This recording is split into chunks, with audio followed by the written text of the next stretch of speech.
This week on Survivor Angels, journey with Greg Lawson, the paranormal detective, as he takes us beyond borders and deep into mysteries of our world.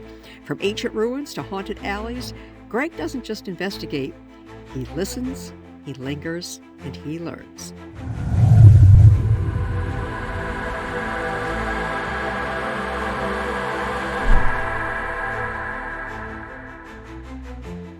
It's time for Survivor Angels, an approach to strengthen trauma survivors.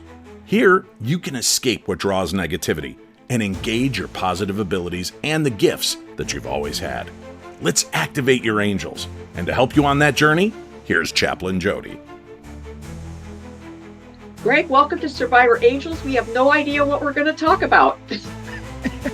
Well, we can talk about England and Highgate Cemetery, where I'm apparently doing some landscaping today at Highgate. So good for you. It's always nice to be out of the country for a bit, but you have done a lot of traveling and a lot of investigating in your travels. So why don't we start there?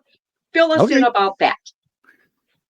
Yeah, whenever I talk with people, they're like, well, you're a cop. How do you do the paranormal investigating thing? I said, well, that started a lot longer before I became a cop. And my brother, Bill, he was 17 years old. He was 12 years older than me, so I was 5. And he had a Triumph Bonneville, I think it was a 650 motorcycle. And he would put me on the gas tank of that when I was 5, and we would ride around, out in the country, and we would do urban exploration. I didn't know what that was at that time, and I don't think my brother did either. And he would look for old graveyards and take me there, and then try to find the youngest kid in the graveyard, and then tell some sort of story about him, and just some horrific story, and go, yeah, and he was younger than you, and he's dead in the ground. So yeah, my big brother did what he was supposed to do as a big brother, I think. So, and I did that to my friends in elementary school and junior high school and then high school. And, but back then it wasn't a thing. Back then you were just the quirky, weird kid that rode the motorcycle and went to graveyards and hung out where other people don't hang out at night, and after doing that, I became very interested in these legends. There's legends all over the place.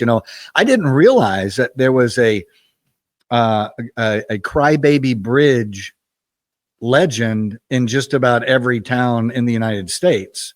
I went into, we had Crybaby Bridge in Milam County, and it goes over San Gabriel River, which that's where there are several Spanish missions along this area in the 1700s that were,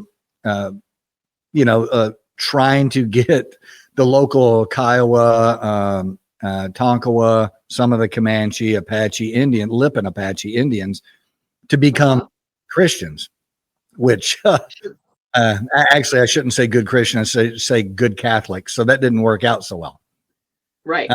So that there's a bridge that goes across at a place called Apache Pass, and that bridge nickname is Crybaby Bridge, and it's Crybaby Bridge because the legend is, a young couple were in their car driving across the bridge, and somehow they ran off the road and it went in the water, and the baby fell out of the car, and they were looking for the baby, and the baby died.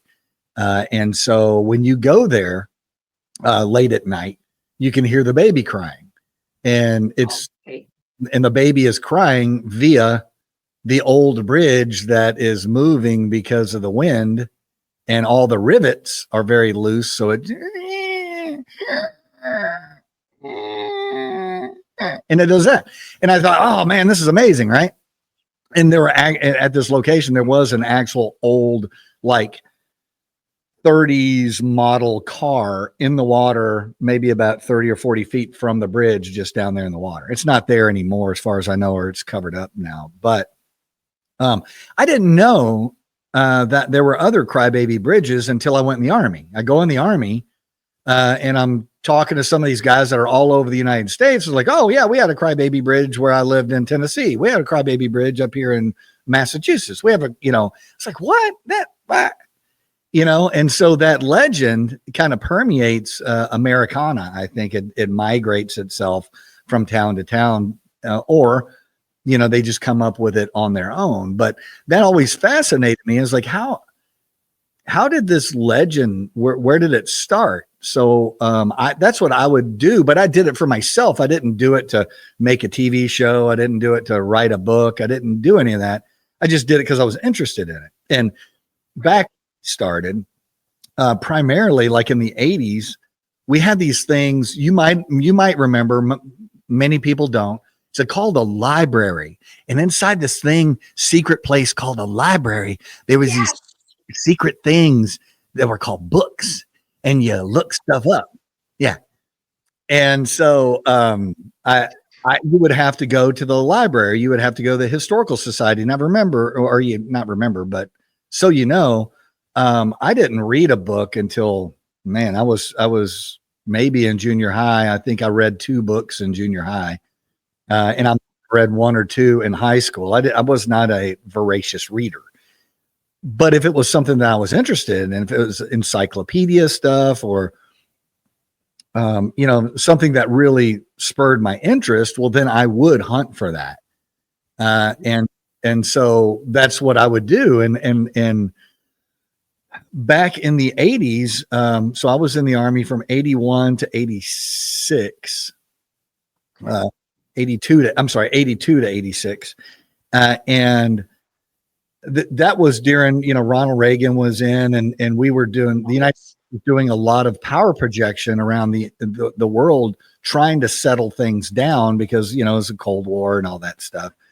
And so I was with the 82nd Airborne Division, and that's a rapid deployment unit. So some units, send their people on ships to go places. Well, the 82nd will have you anywhere in the world within 24 hours. And they just the airplane, and there you are. And so we deployed. I was in Africa, in North Africa. I was in the Middle East. I was only 2 weeks in Europe, and then in Central America and Guatemala, El Salvador, San Salvador. Some of our contingent was in Ecuador, and Honduras, and some other countries. And so whenever I would be deployed someplace, I did drink a little bit, but for the most part, if I had some time off, I kind of tried to go find the weird thing, whatever the weird thing was in that area. And so I would go and do that. And so that was 8 minutes to answer your question on as far as the traveling thing, but that's kind of where it started as far as being able to travel. So that's one of the reasons when I list, I think on some websites it says I've been to 40 countries. I think it's like 52 or something like that. But I would be there for some reason, but whenever I had time off, then I would go investigate whatever this weird thing was. And I just kind of latched onto that. And I did 4 years Army, and I got out, and I was a cop for 5 years. And then I went into the Navy and was deployed on Nimitz and did 2 Westpacks with Nimitz. So we were all over the, in Asia, all through Singapore, Hong Kong, Malaysia, Indonesia, Sumatra, Philippines, Hong Kong, all of that area. And then over into the Middle East, into Yemen and Iraq and Kuwait and those places. And so I just kind of kept adopting that model of, all right, so we're going to go here. What do I need to find out about what's there? And was able to do that. So it was just what I did. And then, years later, I meet people and they're like, well, why aren't you writing a book? Why aren't you doing this? Why aren't you doing that? I'm like, do people care? I didn't know people cared. So about 20 years ago, I realized, oh, people care about this. Oh, there's a TV show. Wow, they're doing that really wrong. What are they doing? And so I'm like, I need to write a book on how to be a paranormal detective. So that's what I ended up doing. So just to step back a little bit, especially during your time in the service, did you have any actual paranormal happenings when you were out looking for all this different crazy stuff? So in Central America, when we were there, like I said, we went in. We were based out of Honduras. We were doing operations in El Salvador, Nicaragua, Panama, and Guatemala, which we weren't supposed to be in 3 of those. It's just like, and so that I think the level of stress that we were in real world really diminished any ghost. I wasn't really too worried about the ghosts, much more worried about real people. And so down there it was very spiritual, I guess, in a way. It's very Catholic.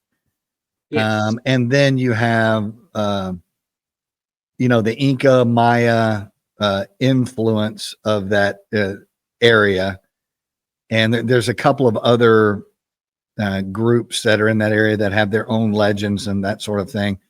So not there in Asia, what. So I talk about this a lot as far as front loading your investigation. A lot of people are like, oh, I'm going to go to Waverly and I want to, there's this one hallway and there's a bunch of toys there and there's some balls that roll around. And I want to go do that and see if I can get these balls to roll around. And I'm going to, when I'm there, I'm going to do EVP work. So that's my plan. And I go there and it's windy that day. Well, by God, I'm going to play with these balls anyway. And look, I get all this action because the balls are rolling around. And there's 4 or 5 groups of tour groups coming through, but I'm going to do EVP work no matter what. I don't care what happens. And you force your way into the investigation instead of having a good understanding of whatever the investigative tools and practices you do, and going to the scene, assessing the scene and going, okay, recording work is not going to work here because 2 blocks over, there's a house and there's some kids playing basketball. And I can hear the basketball bouncing right now, so I'm not going to do EVP work. Well, I've sat and watched people pay really good money to go into great places like Belvoir Winery or, Waverly or wherever, and they do no assessment whatsoever, and we're going to do EVP work no matter what. So, is anybody here? Can you knock on make a noise? And you listen back, and it's boom, boom, boom. Did you hear that? This are kids playing basketball 2 blocks over. Be smarter than your equipment, and I'm being a little facetious on this, but it's true. That's what happens. So like in Central America, I wasn't really trying to get, evidence. I was trying to experience and see the places. I mean, the Contras, the Sandinistas and Contras at that time had no air support whatsoever. And so, and they had no way to recover bodies. So when we were out there, we were running across bodies. It was just a killing field. Right. And so we would then, pull the intel off the bodies, prep the body for, some sort of recovery. And so that was just like a normal thing. So when you're doing stuff like that, I don't think, you just don't think about, let's pull out my recorder and do an EVP session. Let's see if I could, and plus I don't speak the language. So what good is that going to do? Right. Yeah. But so when I was in the Navy, this is probably 10 years after this, I guess, I was in Hong Kong, and I kind of got away from everybody, and I had been to Hong Kong about 3 times at this point. And I really wanted to go to what's a place called Lantu Island. It's the last Shaolin monastery is there. And so I really wanted to go see this monastery. And I did martial arts for years. And so I was kind of wrapped up in that. I wanted to go see this place. So I took a hovercraft over to the island, go out, and there's a group of people, and we took a tour of the monastery. And you could stay at the monastery. And I had signed up to get tickets to stay at the monastery for 3 nights. Okay. And so after the tour, we went back over to the little pier there. It's like, all right, anybody who's staying, come on over here. Everybody else, thank you for coming. Everybody left except for me. Like, what? Because it's not like you're staying at a hotel. You have to stay with the monks, and you have to sleep where they sleep and do the chores that they do. You live as a monk. So I lived as one of these monks for about 2.5 days. And at the end of that, it was really neat because, you're up at 4:00 in the morning, walk all the way top of the mountain. You do Kung Fu forms up there. It's a workout up there for a couple of hours. And then you go back down and you straighten up everything. You have a little, very light breakfast, and you go to work. And I made cheese. I made a Chinese cheese is what I did. So I went over and we made this cheese, and I didn't particularly care for it too much, but and you just do what you do. And the guy that was kind of my mentor or guide there, he spoke English. And so he could explain to me everything. Actually, most of those guys spoke okay English. You could communicate. Sure. Okay. Yeah. Well, it was still under British control at that time. So it was very different. So there was this forced English teaching on the mainland, but this is off mainland over on land 2. And so I get done and I'm like, okay, thank you. And I get a cab because I wanted to go see this pirate fort. There was a pirate fort I think it's on the south side of the island. And it's from the 1600s. And so I get a cab and he's going to take me to this place. And on the way there, we stop off at this little market and I buy a couple of things. And the lady there could speak English and she wanted to practice. So we had a pretty good conversation. She was showing me all the stuff in her store and using English words for everything. And it was fun. And she goes, why are you here? And I told her I was going to go to the pirate fort to look for ghosts. And she immediately stopped and went over and picked out like 3 sets of beans and some rice. And I can't remember what else, like a little wine thing. And she said, you leave this for the spirits so that they don't follow you home. And I was like, oh, okay, thank you. So I take it. And me and the guy get back in and we go back down. And even back then they were building these huge high-rise buildings around that nobody lived in. China's just filled with these giant buildings that nobody lives in. And there was a giant apartment complex that was right beside there. And when I was driving up, I was expecting to get out, go over and buy a ticket and go see this pirate fort. It is in a completely abandoned pirate fort on the side of this cliff. There's nobody there. Yeah. Oh, okay. Yeah. It's not a thing. Nobody cares. Right. And so the guy that drove me, he stops and I'm like, oh, I've been robbed before. I'm like, oh, I'm getting robbed. Oh, here we go. Because we're out in the woods, man. We're out in the jungle. And he says, it's right there. And I'm like, what's right there? And it's like, it's right there. I'm like, no. Come on, man. He's no, it's right there. And he gets out and he opens my door and I'm like, really? You're going to freaking here's my money. What do you want? He's like, no, come with me. And he turns around, he starts walking down the hill. I'm like, oh, now he's going to kill me on the side of the hill and take my stuff. That's what I'm thinking. And we clear through this little woods and I'm looking, what rock can I pick up to hit him over the head with as a stick? What do I got? And it comes to this little clearing and there's it's a foundation. There's not a fort. It's just like a pier and beam kind of bottom of the foundation. There's no walls or anything like that. Sure. And he goes, that's it. And I'm like, this is it? He's, yeah. How long? So I was going to be there a couple of hours. So he went back over to the cab and just sat in the cab and listened to music or whatever. So when he left, I was there and I'm looking at this place. It's beautiful. It's just really neat. And it overlooks the bay down there. And they would have had cannon up there to shoot, at the pirates and stuff when they came in and on. Mm-hmm.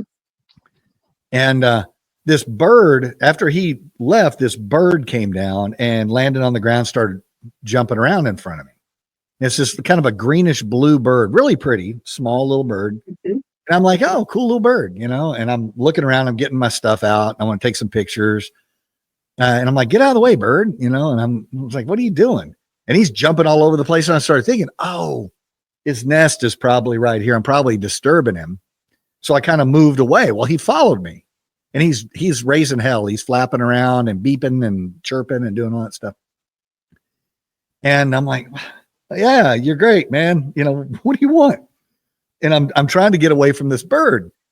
And I started thinking, well, in Texas, we have these birds called kildees. I don't know if you have them where you live, but if they nest on the ground and they have their babies on the bird eggs on the ground and the babies hatch on the ground. And so they will try to get your attention and act like they got a broken wing and flop around so that it'll cause like coyotes or whatever to chase them and they'll get them away from their nest. I thought that's what this guy was doing for 2 hours.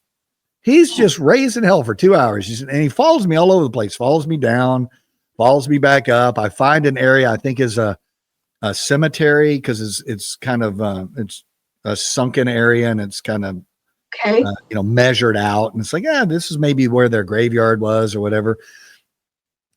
And honestly, I just kind of hung out and took some pictures and just experienced whatever it was. Right. And I'm like, well, there's no ghosts here. There's nothing going on here. I guess I'm out of here. So I'm going to leave and I took the lentils and the little beans and stuff and I was going to do my thing. And the guy came out of the woods. He's like, no. And he shows me how to set this thing up. And we sat there and meditated for a little bit and thanked the spirits and whatever. And then we leave, right? We leave our stuff there for the spirits to eat or whoever to eat or whatever, the bird, I don't know. And I leave. And that's my story of the Pirate Fort of Lantu Island until 2 years later. 2 years later, I'm reading in a book that the Earth Mother sends you this particular little bird with a message if you're smart enough to pay attention. How cool is that? Yeah. And I was not smart enough to pay attention to whatever this message was that this bird was bringing me from the Earth Mother. And so that's a really long roundabout way to say, pay attention and quit forcing your beliefs into whatever this thing is. When you go to do an investigation, let the location set the pace for you. Let the location dictate how you're going to communicate or what you're going to use to gather evidence or whatever. And I travel, Europe and all of the United States, and people pay really big money to go to these places and then go with me and go do stuff. And I won't force you into doing what I think you should do. I'll just, be there with you and make some suggestions or whatever. But I watch people walk around, like Warwick Castle. They spend thousands of dollars to get there, thousands of dollars to be there. And they walk around in Warwick Castle staring at their app on their phone for, to find the ghost or whatever. And it's like, do you realize, where you are and what's around? Throw that crap away. I think your body probably has what it needs to have those experiences and not just try to capture an orb or a noise or something. I think ghost hunting is much more than, oh, look, I captured this evidence. Did you really? Did you? Right. Yes. Yeah. No, I totally agree that it's so much more. You are actually in contact. You're connecting with another energy that, is not in this dimension anymore, but it's still there. And so get as much as you can from that. Like you said, are they bringing you a message just like the bird?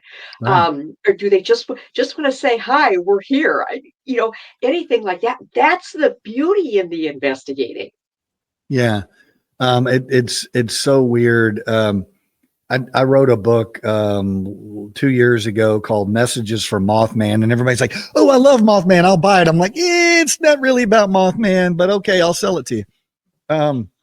It is about Mothman, but I mean, really, if you boil Mothman down to enough information, let's say you were going to take it to a grand jury to try to get an indictment that Mothman really does exist, that's about 7 pages. It's about 7 pages worth of information, and that's about it.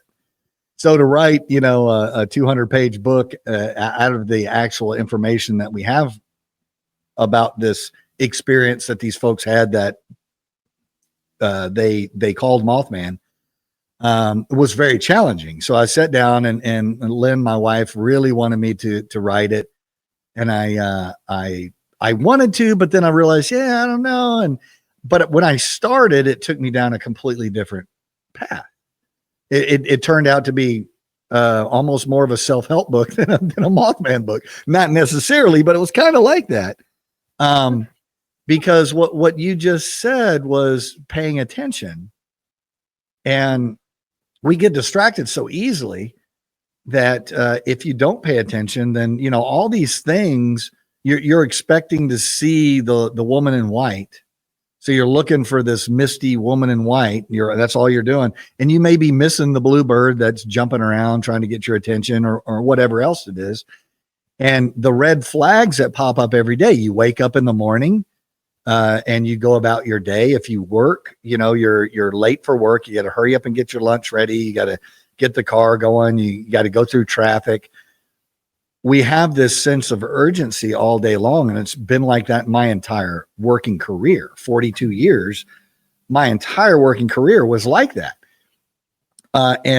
You miss so much. And the nutshell of the book kind of turned out to be, if you just slow down a little bit, figured out what's really important, and if when something happens, you would assign meaning to that experience, how would that change your life? As opposed to, my phone's ringing. I've been thinking about my brother all day. Oh, it's Bill. Look at that. I was just thinking about him, and boom, the phone rings. Isn't that amazing? That's crazy. People go, it's just stuff, right? Coincidence. Well, maybe it's not. And if it is coincidence and you blow it off, okay, you go about your day. But if it's not, if it's something else, then what did you lose out on? And it seems to me that if you just decide, I'm just going to assign meaning to it, I would think that would enrich your life more. Let's say if this is just Big Bang, stuff was scattered all over the place. It coalesced. It formed a planet. Some water came on there. Amoeba grew an eyeball and some feet, walked out and went to McDonald's. Okay. There's the 13 billion years or whatever. If it's just that, okay. But if it's not, and you're dismissing all the metaphysical, you're dismissing all the spiritual, all the make believe, I don't see how dismissing that and not having a good imagination and being inquisitive, by dismissing that, I don't see how that makes your life better. It makes it simpler. I have a lot of friends. Yeah. I have a lot of friends that, they listened to everything their parents told them and behaved correctly, and everything that their teachers told them and their coaches and their spiritual leaders. And they went to university and they listened to their professors, and they did the template of marrying their sweetheart and having children and working at someplace for 40 years and retiring. And they have their house and they have their grandkids over for Christmas, and it's that thing. And it's great. It's great. Yeah. I have friends that are like that, and their life is very meaningful. Probably could be more meaningful because they have all these other children and stuff. But that's not me. That's not I'm asking questions too much. Well, I just did a class. It's called Imaginosis, and it's about how to regain your imagination because we've all got imagination. That's part Yeah. of us. But people have forgotten how to use it, that it's even there sometimes. And like you say, they just go by what their parents taught them, what their schools taught them, what their church taught them, and all that. And they just sort of accept anything that comes at them instead of saying, well, why? Well, yeah, I have a master's in education, and my thesis, which they did not accept, and I went through a big fight about it, and they transferred me out of a thesis program to a non-thesis program and graduated me. But the title of my thesis was The Fallacy of the Department of Education, because the Department of Education doesn't educate anybody. They're a reallocation. It should be the Department of Reallocation. And there's no institute more powerful and more influential than our education. And they are the number one killer of creativity. Number one killer. Can't do this, can't do that. 1 + 1 = 2. That's it. And you know, when the little boys and little girls are sitting in their class in their dream land, and they're, you know, just beating them into submission to concentrate on what this verb is, what this in nouns and verbs and adjectives and arithmetic and all that science and all that. It's all very important. But there's no institution that is more suppressive and telling you no than our educational system. So, you know, to get outside of that and maintain that creativity. I love this. What's his name? He is a professor. I think he's over at Yale. He's a knight he's from England. He's been knighted because he's so cool. He does a TED talk about this subject. And he tells a story about this one little girl that, you know, the teachers were having a real problem with. She wouldn't concentrate. She's constantly fidgeting around, messing around in her desk, wouldn't stay still, all of that.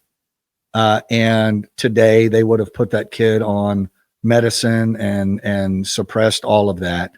But in turn, her mom took her to a psychiatrist, and the psychiatrist said, yeah, she's not going to be anything. She is a dancer. She is a artist. Send her to a dance school. And she did. And she became one of the most famous. I wish I could remember her name. Not famous to me, but one of the most famous ballet dancers and instructors in the world. And if I can think of this guy's name, I will tell you before the end of the show, because anybody that's listening to this should really see this guy's talk. The TED Talk, you can pull it up on YouTube. It's Do Schools Kill Creativity? It's by Sir Ken Robinson, who is probably the best presenter I have ever seen in my life. He is fantastic. And everything he says in this, I couldn't agree more. And I think the world would be a lot more interesting place if we weren't trying to turn out cookie cutter humans. There you go. So, well, Greg, I can't thank you enough for coming on. I didn't get to all my questions, but because technical things have been trying to get in the way here with us, we'll just come back and do another podcast. How's that? That sounds good. Anytime. All right. Thanks so much. You're very welcome. Thanks again for joining Chaplain Jodi on Survivor Angels. For more information, go to chaplainjodi.me. That's chaplainjodi.me. And on Facebook at Survivor Angels Chaplain Jodi. This is Dave Schrader. Until next time, sending you off to activate your angels.